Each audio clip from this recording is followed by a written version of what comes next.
Welcome into ATL Day Ones with Jarvis and Tenitra. Coming up on today's show, this Red series is exactly how I want the Braves to start playing going forward. And you know what season it is. It's list season, it's mock season, but maybe a 2024 NBA mock draft is too soon, except if the Hawks can get a 2-for-1. And last but not least, and for the culture, how about this? BT actually got it right. That's all coming up next right here on ATL Day Ones. Let's get it. This is ATL Day Ones, part of Locked On Sports Atlanta. And it starts now.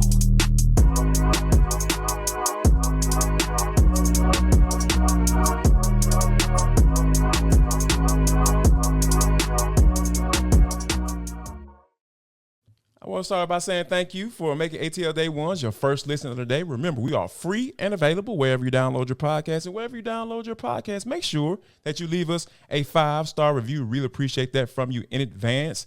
This episode is brought to you by FanDuel Sportsbook, official sportsbook of Locked On. Make every moment more. Visit FanDuel.com/Locked On today to get started. ATL Day Ones is part of the Locked On Podcast Network, your team every day. And coming up in about a few minutes, we'll talk about the main player that has helped the Braves get exactly to where they need to be and how they're playing, how they need to be at this moment. But first, T, we got to talk about this Cincinnati Reds series, right? Because absolutely all eyeballs were on it. Coming into this thing, you know, the Cincinnati Reds were on a 11-game winning streak. They moved to 12 on Friday night when A.J. Smith-Shawver was on the mound. But I think that overall, when you look at how this series played out, T, for me, my main takeaway from them is the fact that they are absolutely playing how I want them to play, because Alex Anthopoulos has built this lineup. It's murderer's row. I'm going ahead and call it now. Like, up and down this lineup, guys can get you up and down 1 through 9. And I think that they're now starting to play like that. And this Cincinnati Reds series prove, regardless who's on the mound, they're going to get it done. Yeah, you really have to love 24 runs to 23 runs. That's what it took. I mean, and who cares? If that's what it takes, if all it takes is one more run, right? And that's in any score. One more point, one more run, one more field goal. That's what it takes to win a game. And that's what you saw out of the Braves this past weekend. And what I liked about it is seeing it happen in different ways. So although you have 24 runs, if you will, you literally had 14, 10, 9, that's 33. 33 hits. That's the most important piece, because that means you're not just doing it with the long ball. And Brian Snitker talked about this post game. He really likes the maturity. He talked about the fact that some of the younger players were waiting patiently to get the walks. They weren't trying to jump after it. Even the Matt Olson, what turned out to be the game-winning 3-run home run, that was an 0-2 count. So just being patient to wait until you get the ball that you want, that gets it out of the park for you, that's the kind of thing that you see in championship teams, or teams that say, hey, okay, we're down 3 runs, we're down 2 runs, we're down a run, understanding that these are two very, very competitive, very closely matched up teams. And yet they're saying, hey, we already know this is chess, not checkers. So just like they're going to score, we're going to score. And what really matters is who's going to get it done on any given day and how you're going to get it done. So the other piece there is this. If we're talking about all spaces, right, we're talking about functioning on all cylinders, having a clean game defensively also makes a difference. And the Braves have been back to that, not just this series, but actually for quite some time. That's how you get a 17-4 run in the month of June, right? Yes. And then the final piece is what you just said. Even if you don't get it out of the pitching, which you didn't get it Friday, kind of didn't get it Saturday, we'll give Charlie Morton a pass, because Uncle Charlie at least got you 5 innings and only 3 runs. So, hey, these days, exactly. In the majors, that's considered solid. But I really like the fact that we can also have the conversation that the bullpen rendered the Reds scoreless after those 3 runs. That's when you put together, that's what you call a complete team. And again, that is what you call winning baseball. That's how you get to 50 wins at this point in the season. Yeah, that's the thing that's so dope about it, right? Because we all know how AJ Minter struggled, in the beginning of the year, and a lot of times Brian Snitker gets a lot of flack for being so loyal to guys, but this is one of those reasons. This is not the only time that this has worked. You know, it worked with Michael Harris. You see what Michael Harris has been doing because, you know, he's just too valuable for you to take him off the field when you talk about defensively, right? So, yeah, you're going to have to – he's one of those guys where, hey, you're going to have to let him figure it out. And I think he deemed A.J. Minter the same way. I'm going to have to let this guy figure it out, and he has been absolutely amazing to you when you're talking about getting that clean sheet from a bullpen standpoint. He's a big part of that. Yes. And you have to respect that going forward because those are some of the things that when, like you said, when your starting pitch is down, A.J. Smith-Shawver and you got Jared Schuster on the mound, and Uncle Charlie has been up and down this year. So when you know that's your three going up against the series with one of the hottest teams in baseball, like you're going to need your boppers. And I think that the ATLian boppers or the ATL boppers are back. And I think that Matt Olson is one of the big reasons why. TV, you talking about 4 home runs in this series. Everybody, I talked about this on Sports Extra last night, how everybody been trying to give him advice on how to shorten up his swing and all that stuff.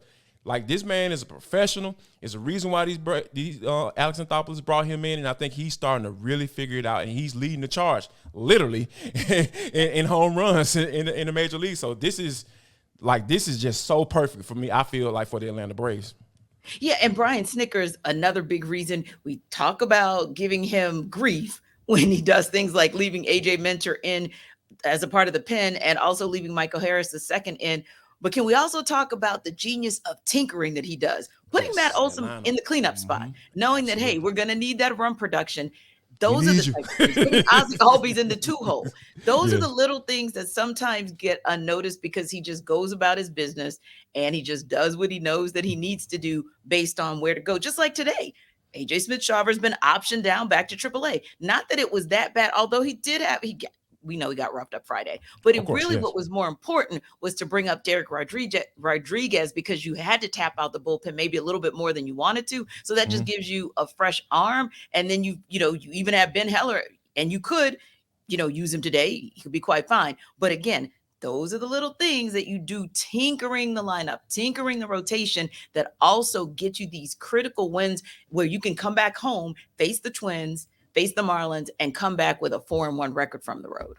Yeah, those are some of the things that like it is just so I have to continue. I know people probably get tired of me singing the same song, but I have to sing it because Alex Anthopoulos is an absolute beast.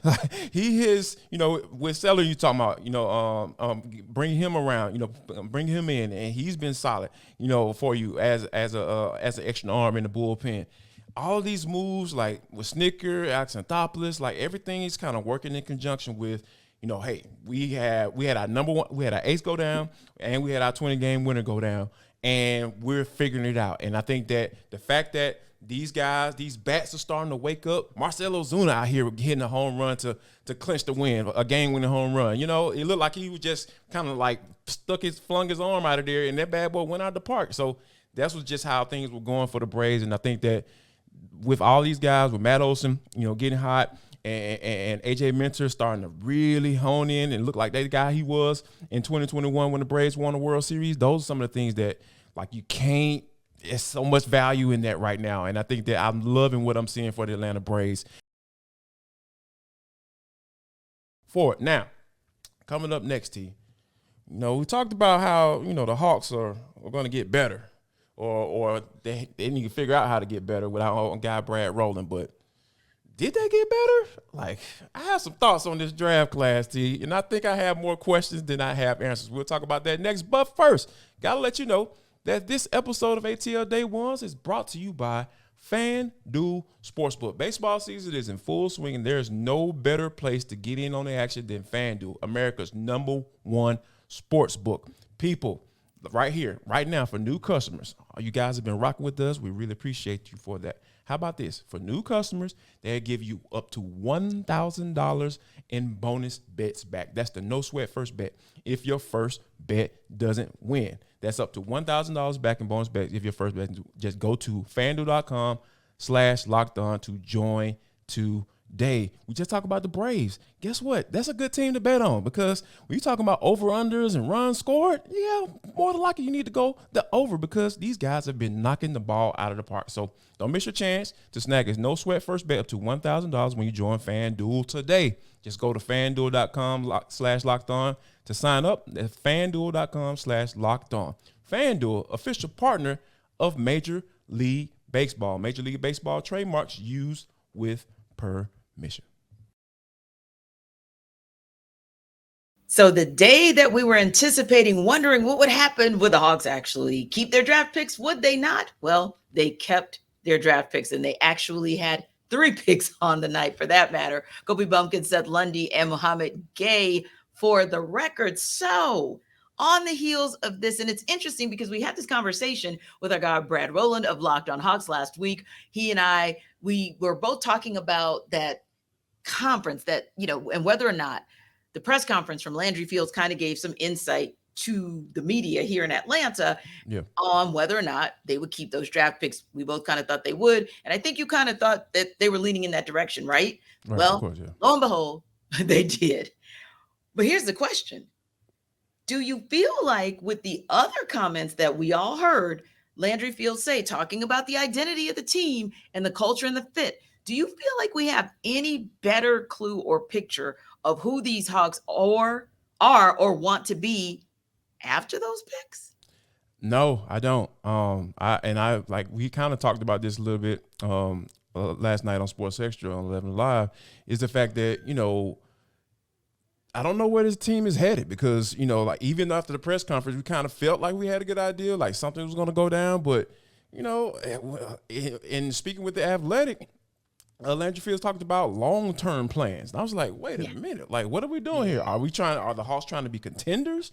Or are they trying to build long-term? Or like, what are we doing here? Because I feel like in today's NBA, you can't do both because the Warriors kind of did that and they got away with it. But the Warriors are the team that can get away with it because you got some Hall of Famers on that squad and guys who have been there, done that, and won multiple championships before. So I think the Hawks can't play that game. I feel like you either choose today. Either you're telling me that we're going to try to be contenders and you go that route, or you say, you know what, this is not working. We have to, we got some financial things that are upon us. Hey, we talking about we don't want to wear no aprons. We don't want to wear the first apron, second apron, third apron, and all that stuff. Yeah, I can understand that if you be straight out with me. But I really feel like Landry Fields and is not really giving me a clear vision as to what they're trying to do because, I'm really big on vision, T, because Terry Fontenot, Arthur Smith have made it really clear. And their moves, they talked about it, and they've gone out and executed that.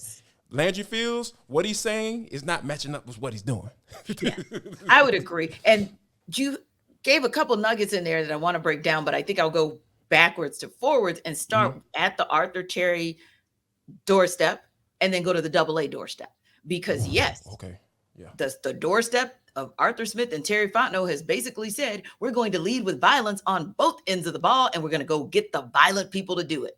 Right. Bijan Robinson is going to be violent whether you think he's a nice guy until he toasts the rock. Okay, so they got violence on that end just as an example, but Matt Bergeron is going to be violent too, I have a feeling. And then they went out and got some pieces on the defense to be violent. So it fits the culture. They've still got quality guys off the field, but they've got some guys that look like they might be violent just where you need them to be, which is on the field. So there's one where you see the vision. They're right. They wrote it and they made it plain. Alex Anthopoulos. I'm going to get my farm system and I'm going to build in my farm system. And then when I need to get to those guys, I'm going to bring them up. And if they're ready, they stay up. Michael Harris II. And if they're not so ready, they may go back down, but they may come back up. Jared Schuster. So he's showing you. And I'm going to always make sure I got bats on bats on bats. So Absolutely. If for some reason, like you lose your top 2 guys in the rotation, Jarvis, they can rotate in and out as they please. So you know what their vision and their identity is. We stay stacked. I think you can agree. Yeah, that's it. I'm not really sure with the Hawks. I'll be honest. I think you make a great point bridging what Landry Fields said in the presser, bridging that with what he said in the Athletic. It does feel a little bit like this is giving me long-term vibes. I'm getting that. And I don't know if I like that because you made a great point. With Steph Curry and the time that it took for the Warriors to build around him into a championship caliber team. Well, here are two things. What did they get? Maybe like in that 6 to 7 year time frame, right around the time of Michael Jordan as well. Yeah. But you could see pieces along the way, like a Klay Thompson and a Draymond Green, right? And then they just started adding piece on top of piece on top of piece. And it started to make sense. We may not have known it, most people, until this year, but the Nuggets have been at that for a while too. It's just they got off track 2 years ago when Murray went down. And that's what really, really threw them off. But once Jamal Murray came back and became himself, you kind of saw the 8 years, right? Yeah. I'm not sure. And hey, let's talk about it this way, Jarvis. We're in what? We're going into Trey's 5th year? Yeah. So going into Trey's 5th year, then you theoretically would have 2 to 3 more years to build around him into championship caliber teams. But here's the challenge. Somehow, some way, you're going to have to make it very, very plain with what you do in this offseason. Because right now, it does feel like, and I'm not saying it is, Jarvis, but it feels just a little bit closer to a rebuild than it feels to a dynasty build. Yeah, that's and that's what I'm sure Tony Ressler doesn't want to hear as well. You know what I'm saying? Like, because he was like, okay, I brought you in, I made this move, for you to be able to come in and say, hey, let's get this, let's right this ship. But like you said, with the new CBA coming into play, that is a big dog part of the conversation going around amongst executives all around the NBA. Because like some teams are running away from it, and you wouldn't even be able to tell that they're running away from it. So I think all of those things are right now with Travis Schlenk with the Wizards. Like you saw Bradley Beal go out the door for basically nothing. You saw Kristaps Porzingis, go out the door, and they had to bring a third team in to get that situation figured out. You know what I'm saying? So all of those things, all that to say, I really feel like Landry Fields, like, man, something needs to shake, because if I'm starting to feel like they're going to probably bring this same roster back. Like that's where I am, T. And I hope that I'm wrong. I don't mind being wrong on this one, but if I'm right, like this is not a good look. And I feel like Landry Fields, you've been selling a lot more than you can actually doggone. He's been chewing on a lot more than he actually can bite. Whatever that doggone saying is, T. I can't even get it right. Bite off more than he can chew. Bite off more than he can chew. There we go. Yes, he's bit off a little bit more than he can chew, especially when you talk about first time running the show. Yeah, this is a really challenging one, because I feel like, and I hate to keep making the comparison, but it is a really good example based on where we are in year 3 of under Terry Fontenot as GM. Right. He told you the first years that he was hamstrung. He raised it to the rooftops. Every time he got a chance, he reminded you of just how hamstrung he was, right? So I felt like, okay, fine. He's right. He's not just blowing smoke. They really are hamstrung. But it was the fact that he kept that narrative in front of us so that we could understand that, hey, I'm giving Arthur Smith the best that I can for him to work with, all things considered. I don't mind if that's what it ends up being. I mean, I do mind, but I don't mind if that's what it ends up being. But maybe the Hawks might want to think about what that narrative is. And maybe that was what it was. Maybe the press conference and the interview with The Athletic were kind of preparing us for like, hey, we know you want to be in win now mode, but this luxury tax situation and this new CBA simply may not allow for that, because we simply don't have the partners to move the pieces around that we would need to get in order to win now. That may be the bottom line, especially because some of those pieces that we thought might have been viable, like a Kristaps Porzingis, he was tops on, I think, both of our lists when we did our show on Bleacher Report, when we stopped by their stream last 2 weeks ago, right? Mm-hmm. So with players like that gone, unless you can go to some other teams that might be wholesaling, like a Blazers team, because picking up Scoot Henderson makes you think they might be getting rid of, letting Damian Lillard walk, and maybe they'll let the rest of that team walk. And then you can maybe look at the likes of who they have up and down that roster. But other than another team being wholesale with having players out there, again, I'm not saying that the Hawks are in rebuild mode, but what I am saying is maybe it's time for us to think about the fact that they may be in some type of resetting. We'll call it that.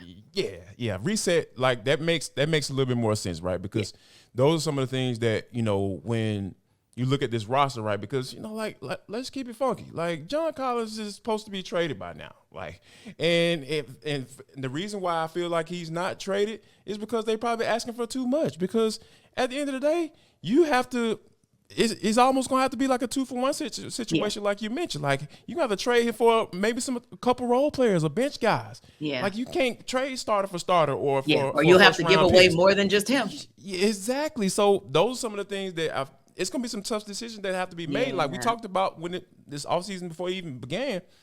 Like Landry Fields I feel like he had made those decisions. So and now, when going into free agency, there are a lot of NBA insiders talking about, hey, there are going to be some moves potentially leading up to free agency. So now you have to go ahead and make a decision. Just make a decision.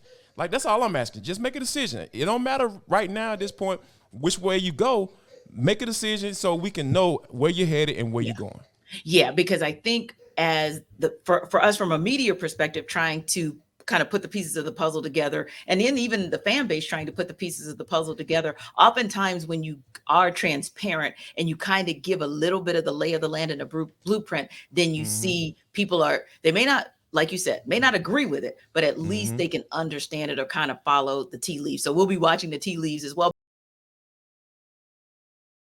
But everydayers, what do you guys think? I mean, do you think this is at all indicative of what it is that the Hawks are trying to do as far as just a gentle reset, not a full rebuild, but just a gentle reset? Or do you think that maybe, just maybe, they got those 3 draft assets because maybe that's the package that will go along with the likes of a John Collins, a Clint Capella, or a DeAndre Hunter? Let us know.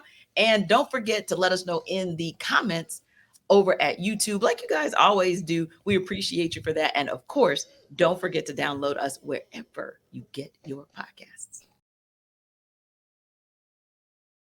But T, this is For the Culture. It is the intersection between sports, entertainment, the culture, and sometimes whatever the hell we want to talk about. But that's just how we get down on the show. Today is no different. Tenitra is back in the chair. I'm back in the chair as well. So, we're back together again. We're out here rocking with y'all. We appreciate you guys for rocking with us Monday through Friday. Now, the BET Awards went down, T, and overall, sometimes, you go start scrolling through your Twitter feed, and I start seeing certain things, people making comments and stuff like, I don't know what people are saying, like, well, the BET didn't do the 50th anniversary right.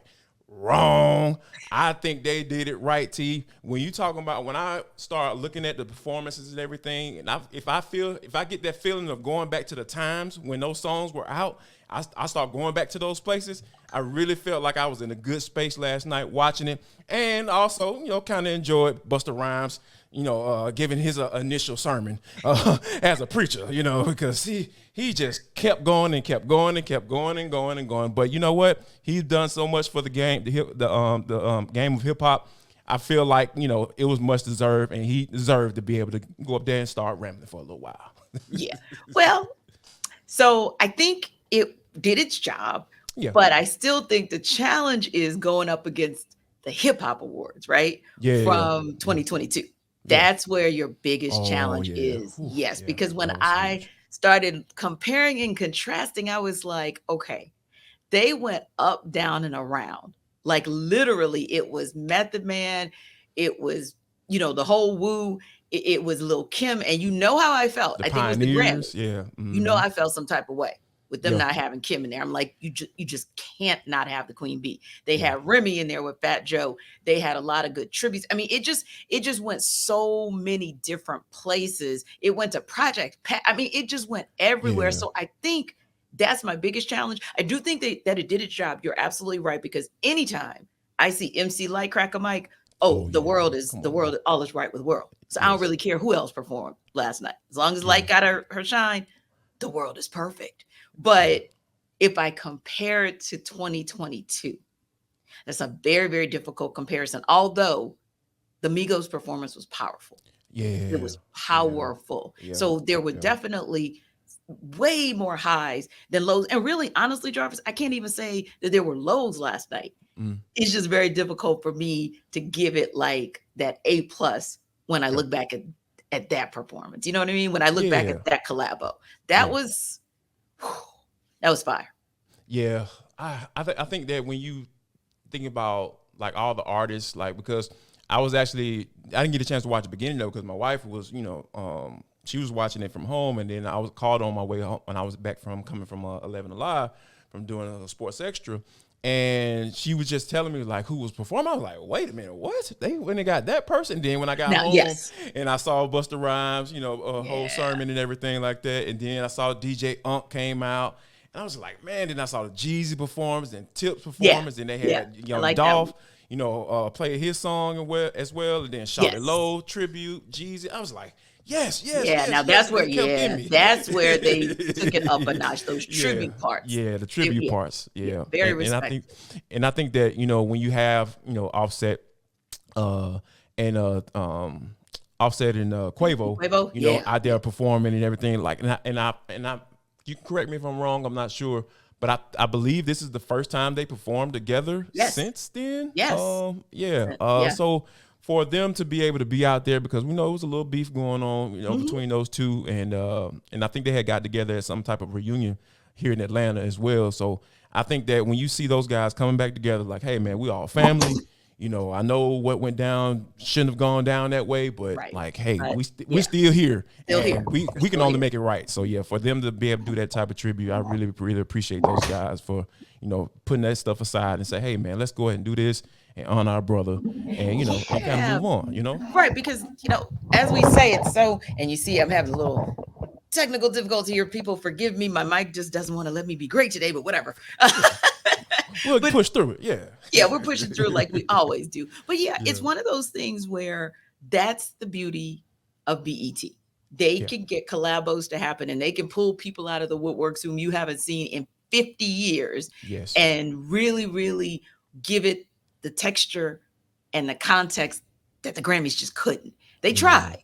Yeah. It was solid, but it just missed in so many key spaces that if hip hop was in you, like if it was in your blood, it would not even be a question that this artist is supposed to perform or this is supposed to be, kind of the flow from, top all the way down to the here and now. And for me, I'm a hip hop head. I mean, going back and watching the 2022, I believe, BET Hip Hop Awards, just for comparison, contrast purposes, had me in tears. You know me. I'm like, that's the only thing that can make me cry. Right. Hip hop. That's it.